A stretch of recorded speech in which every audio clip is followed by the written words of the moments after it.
Hi, this is Emily Holder, amateur female boxer. You're watching Zane's Heavy Boxing Dosage. If you could like, comment and subscribe, that would be great.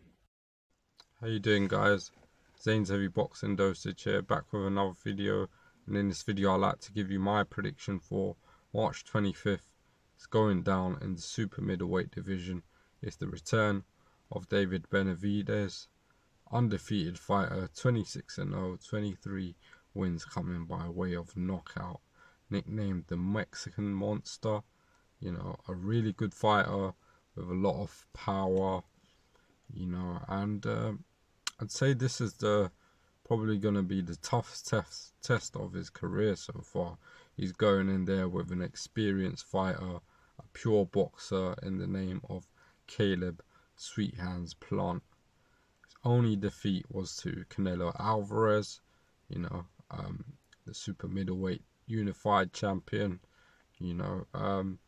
So Caleb Plant, what he brings to the table is a great boxer, great ring IQ, good ring generalship, an improving fighter, you know, definitely one of the best super middleweights out there. You know, gave Canelo a good fight.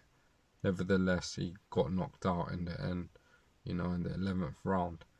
And I just believe the experience counted in that fight, and Canelo had the upper hand in that fight when it comes to experience. He was able to knock him out in the 11th round. A beautiful knockout, obviously. But Caleb Plant, got to give credit where credit is due. He did over exceed my expectations of the fight, you know, getting Canelo Alvarez into the 11th round, and also, you know, actually winning a few rounds, you know. The thing with Caleb Plant is he can box quite well, you know. If you let him get into a rhythm, he'll eventually outbox you for the whole fight, you know. He's good ring IQ, he's got good footwork, you know. That's one thing about Caleb Plant. He's always moving himself. He's not making himself into a stationary target, you know, whereas other fighters do. Likes to use his footwork, like I mentioned, in and out of range quite well, you know, avoiding a lot of shots. Even if he does get caught with one or two, because he's constantly moving, all that power goes out of the shot, you know. He's able to parry the shots quite well.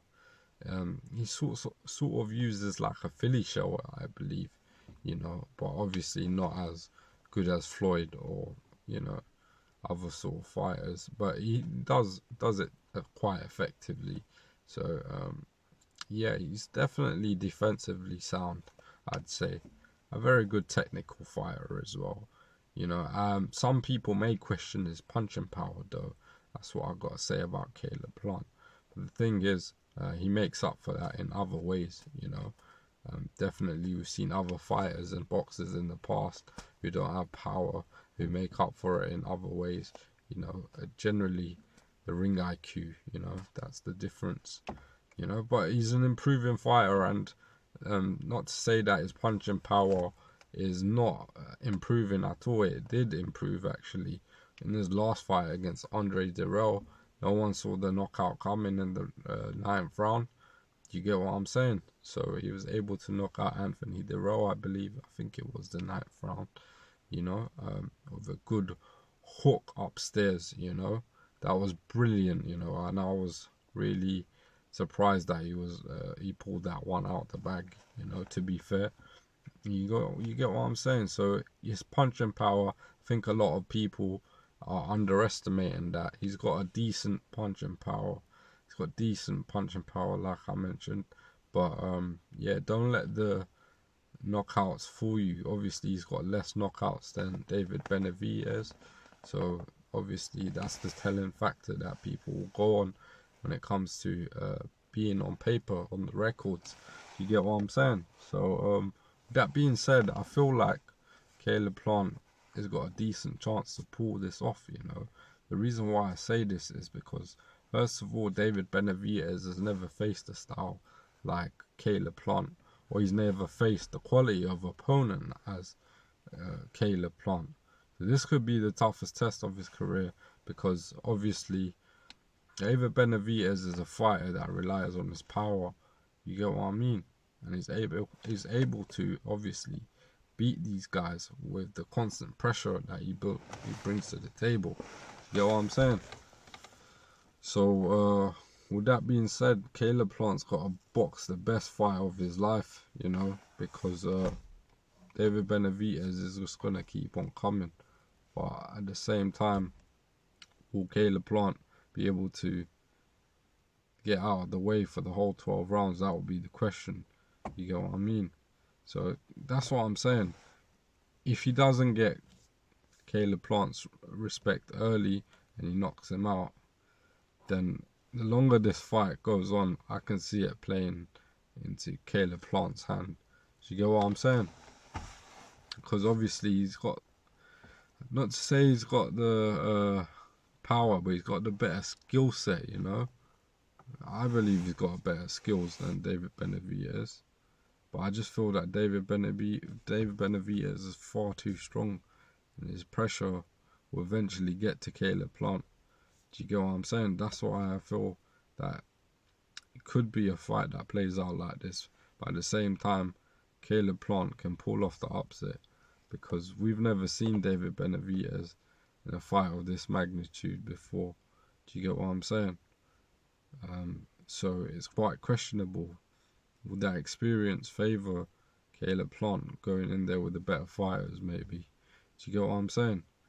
A lot of people are saying David Benavidez is underestimating Caleb Plant. Do you get what I mean? But his skill set is quite good.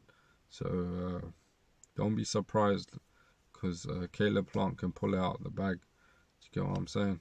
Experience always plays a major part sometimes. You know, would that experience going in there with Canelo be a very good learning point? You get what I mean? In his career. But like I said, David Benavidez, the pressure fighter, gonna come forward, bring that pressure for the whole 12 rounds. The only thing I gotta say about people underestimating Caleb Plant's punching power, we've seen David Benavidez get dropped as well. Do you get what I mean? So if he lands at the flush and at the right spot at the right time, then, you know, you never know. David Benavidez could hit the canvas. We've seen that before. You get what I mean? So this is an interesting fight, you know. David Benavidez, obviously, he's got the more momentum going in this one. His confidence is going to be sky high. He's 26-0, 23 knockouts. And he's knocked out a lot of his opponents, you know. Only 3 opponents have gone the distance. But I believe his last sort of 10 performances, he's all got knockouts, you know. I think David Benavidez, for him to win this fight, he's got to be smart, move his head a bit more, because I believe sometimes he can just stand there and absorb the shots if he doesn't respect your power. Do you get what I mean? So I'd like to see a bit more head movement going into this one. I think Caleb Plant is a accurate boxer and is a precise boxer, so he's got to be willing to use a bit more lateral movement as well. He can be straightforward, he just walks in a straight line towards you. But the really good thing about David Benavidez is he knows how to cut off the ring, and with that being said, he's got to use that to his advantage in this fight, because he's going to have to cut off the ring, bro. He's going to have to do that, because Caleb Plant is not going to be a standing target. He's not going to make, he's not going to allow David Benavidez to land his straight shots. He's not going to stand toe-to-toe with him, because that will be a bad game plan. Do you get what I'm saying? Because the fight will play out with David Benavidez's hand. Caleb Plant's going to be on the balls of his feet, you know, moving and not being a stationary target, not allowing David Benavidez to settle. So that's going to be interesting to see whether he can cut off the ring, you know. But he's very good at doing that so far, I've seen in his career. But this is a step up in competition. This is the elite level now. So it's either he's going to get caught or he's not going to get caught, you know. But I believe in this fight, I think, you know, Caleb Plant, he has to box the perfect fight for him to win this. Because at any given moment, the power of David Benavidez could change the whole dynamic of the fight. I mean, he could be up a few rounds before the inevitable happens. You know, that's what I feel with my gut. You know, but don't get this fight confused. You know, because it's a genuine matchup, and Caleb Plant's a real live underdog in this fight. You know, that must be said. But my final prediction, guys, I just feel that, you know, David Benavidez's pressure is eventually going to get to Caleb Plant, and the punching power will definitely play a vital role in this fight. You know, so my final prediction, guys, I'm going to go with David Benavidez to win this fight by knockout. I think it's going to be a late round knockout, around 7 to 12. There's talks that David Benavidez will knock him out in the first 6 rounds. You know, that could happen because anything can happen in boxing. But at the same time, Caleb Plant's got a good chance of winning this fight if he's really smart. You know, if he uses his ring IQ and his experience over David Benavidez, because he'll be knowing that he's going to come in to knock him out. You know, so yeah, it's a really interesting fight, guys. Let me know your thoughts. As always, make sure you like, comment and subscribe. It's Zane's Heavy Boxing Dosage. Until the next video, I'm out.